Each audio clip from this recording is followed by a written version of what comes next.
নাকি? কথা বলে। ও ভাই ঘুমালে হবে কি বলছি শোনো, হলুদ গরু দেখেছো কোনোদিন? হ্যাঁ, আল্লাহ বলছে হলুদ গরু হতে হবে। তুমি যেমন প্রশ্ন করছো আমি আল্লাহ তেমনই তোমাদেরকে বলছি, বেশি চালাকি শিখেছি। আল্লাহ পাকে নবী মুসা কওমের মানুষদেরকে জানিয়ে দিলেন, ও আমার বনি ইসরাইলের মানুষেরা শুনে রেখে দাও, ওই গরুটার ব্যাপারে আল্লাহ জানিয়েছেন ওই গরুটা যেন হলুদ হয়, ফাকিউল লাউন ওয়া তাসুরুন নাযিরিন। এই যুবকেরা তরুণেরা আল্লাহ পাক আরো জানাতে লাগলেন, ক্বালু দু'ু লানা রাব্বাকা ইউবাইয়িন লানা মা হিয়া ইন্নাল বাকরা তাশাবাহা আলাইনা ওয়া ইন্না ইনশাআল্লাহু লামুহতাদিন। এই যুবকেরা তরুণেরা গোটা পৃথিবী খুঁজে খুঁজে দেখে, ওরাম গরু কেউ পায় না। গোটা পৃথিবী খুঁজে দেখছেন, বললেন ইনশাআল্লাহ পেয়ে যাব। ওই গরুটার সন্ধান একজন পেয়েছে। ওই গরুটা একটাই রয়েছে গোটা পৃথিবীর মধ্যে, সেটা একটা জঙ্গলের মধ্যে ছাড়া রয়েছে। ওই গরুটা রয়েছে একটা এতিম বাচ্চা, দুনিয়াতে তার বাপ নাই, দুনিয়ার জমিনে তার বাপ ছেলের ভবিষ্যতের জন্য ওই গরুটা জঙ্গলে ছেড়ে দিয়ে গিয়েছিল। না কোনোদিন তার পিঠে কেউ ওঠেনি, তার গলাতে কোনোদিন দড়ি দেয়নি, ওই গরুটার পিছনেতে কেউ লাগাম দেয়নি, ওই গরুটাকে কেউ কোনোদিন চাবুকের আঘাত দেয়নি। এই যুবকেরা তরুণেরা যখন মুসা আলাইহিস সালামের কওমের মানুষেরা ওই গরুটার সন্ধান পেয়ে ওই ব্যক্তির কাছে পৌঁছে গেলেন, কি কিমত লাগবে, কি দাম লাগবে গরুটার ব্যাপারে, ওই সময় একটাই কথাই জানিয়ে দেয়, গরুটাকে ছাল খুলে, ওই গরুটার ছাল খুলে গরুটাকে গোশত বার করে নিয়ে গরুটাকে পুনরায় আবার সেলাই করে দিয়ে ওই গরুটাকে পুঙ্খানু ভাবে ঠেসে ঠেসে পুনরায় ভাবে ওই গরুটার মতো করে সোনা ভরে দিতে হবে। জোরে বললেন না সুবহানাল্লাহ।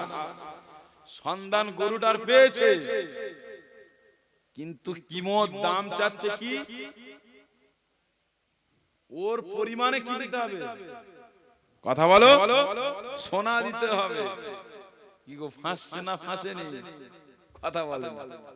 মুসা আলাইহিস সালামের কোমরা ফাঁসছে না মাঝে মাঝে? বেশি চালাকি শিখেছে। আল্লাহ পাকের নবী মুসা আলাইহিস সালাম ওই সময় জানাতে লাগলেন, যাও চলে যাও ওই গরুটাকে খরিদ করে নিয়ে আসো। এই যুবকেরা তরুণেরা সংক্ষিপ্ত আকারে আপনাদেরকে বোঝায়, আল্লাহ পাকের নবী মুসা আলাইহিস সালাম কওমের মানুষদেরকে জানিয়ে দিলেন, ওই গরুটাকে পুঙ্খানু ভাবে পুনরায় অমন গরুটাকে নিয়ে এসে আল্লাহর নামে জবাই করা করো। ওই গরুটাকে এক টুকরো গোশত দিয়ে ওই মৃত ব্যক্তির গায়েতে যখন বিসমিল্লাহ বলে মারা হলো, ওই মৃত ব্যক্তিটা জীবিত হয়ে ওই মার্ডার করেছে, খুন করেছে, ওই ব্যক্তির নামটা বলে দিয়ে আবার মৃত হয়ে যেতে লাগে। তাহলে বলার উদ্দেশ্য হলো এটাই যে তুমি বেশি চালাকি করতে যাও। আজ সমাজের বুকে বেঈমান বেদিনেরা, ইহুদি নাসারারা উঠে পড়ে লেগেছে যে কোরআনকে মিঠাবে, মুসলমানকে মিঠাবে, মুসলমানের মসজিদকে মিঠাবে, মুসলমানের মাদ্রাসা মিঠাবে, মুসলমানের কবরস্থানকে মিঠাবে, মুসলমানের থেকে ঈদগাহ নিয়ে নেবে। শোনো, মুসলমানদেরকে যদি মিঠিয়ে দাও তো তোমরাও মিঠে যাবে। জোরে বলে, আরো চিল্লে হলো না? সকলে মিলে হলো না? নারে তাকবীর। মুসলমান আল্লাহ করে দুনিয়ার জমিনে যতদিন আছে ততদিন সূর্য উঠছে, মুসলমান যতদিন আছে ততদিন আকাশের চাঁদ উঠছে। মুসলমান যেদিনে থাকবে না, ঈমানদার যেদিনে থাকবে না, আল্লাহ বললেওয়ালা যেদিন থাকবে না, ওই দিন পশ্চিম দিক দিয়ে সূর্য উঠবে। ওই দিনটার নাম হবে কিয়ামত। একবার জোরে বলে আর জোরে বলেন কুল্লু মান আলাইহা ফান ওয়া ইয়াবকা ওয়াজহু রাব্বিকা যুল জালালি ওয়াল ইকরাম। এই দুনিয়ার জমিনে যা কিছু দেখো, আসমান জমিন চাঁদ সূরজ পাহাড় পর্বত নদী নালা সবটাই একদিন ধ্বংস হয়ে যাবে, ফানা হয়ে যাবে। ওয়া ইয়াবকা কেবল মাত্র যুল জালালি ওয়াল ইকরাম, আমার সৃষ্টিকর্তা আল্লাহ বাকি থাকবে। একবার জোরে বলেন সুবহানাল্লাহ। আর জোরে বলে শোনো মুসলমানেরা, শোনো আমার যুবকেরা, শোনো আমার মুরব্বিয়ানেরা, এ আমার মায়েরা বোনেরা, শোনো তৎকালীন সময়ে জাহিলিয়াতের যুগে বর্বরতার যুগে মক্কার জমিনে আবু জেহেল উতবা সাইবা আবু লাহাব আবু সুফিয়ানরা চেয়েছিল মুহাম্মাদের সংখ্যায় কম, মুহাম্মাদের সাথীদের সংখ্যা 313 জন, কাফেরদের মোকাবিলা তাদের সৈন্য তাদের সামগ্রী তাদের দলবলটা অনেকটা বেশি ছিল।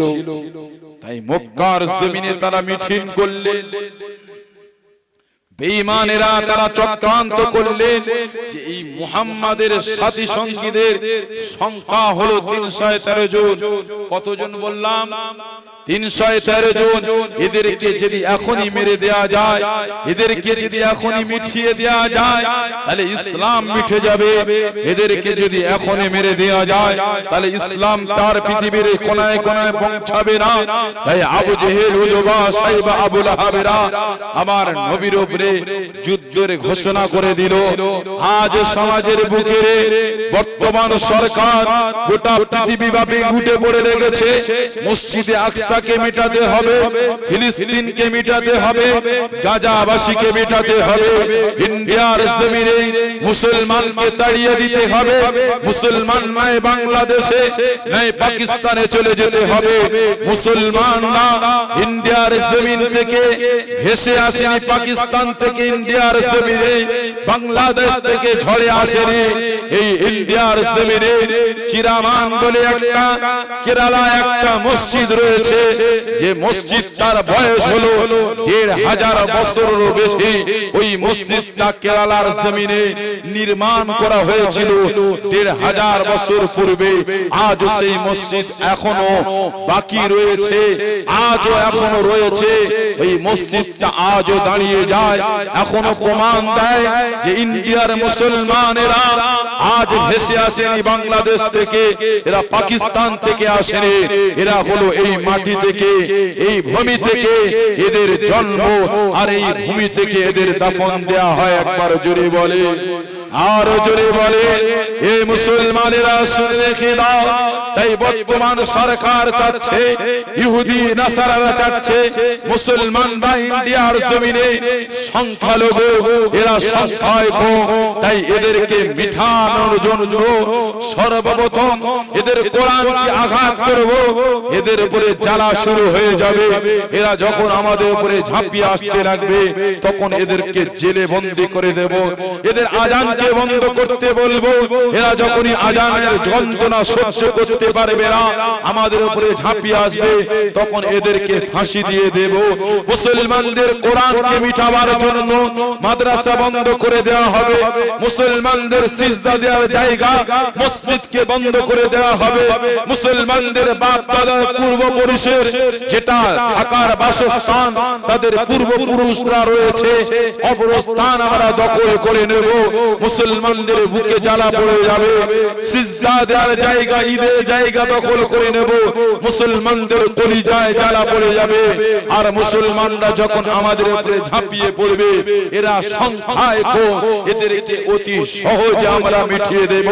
শুনে রেখে দাও, বর্তমান সরকারকে আমি দীপ্ত কণ্ঠে, ফ্যাসিবাদী সরকার, জালিম সরকার, বর্তমান সরকারকে আমি জানিয়ে দিতে চাই, আমাদের পার্লামেন্টে দিল্লির যে সরকার রয়েছে, সরকারকে আমি জানিয়ে দিতে চাই, দরবেশ মোল্লা চক থেকে তুমি জেনে রেখে দাও, মুসলমান তুমি সংখ্যায় কম দেখছো, জেনে রেখে দাও এরা সংখ্যায় কম হতে পারে, এদের পার্লামেন্ট থাকতে পারে না, এদের কাছে এমপি নেই, এদের কাছে এমএলএ নেই, এদের কাছে থানা নেই, এদের কাছে প্রশাসন নেই, এদের কাছে কিছুই নেই।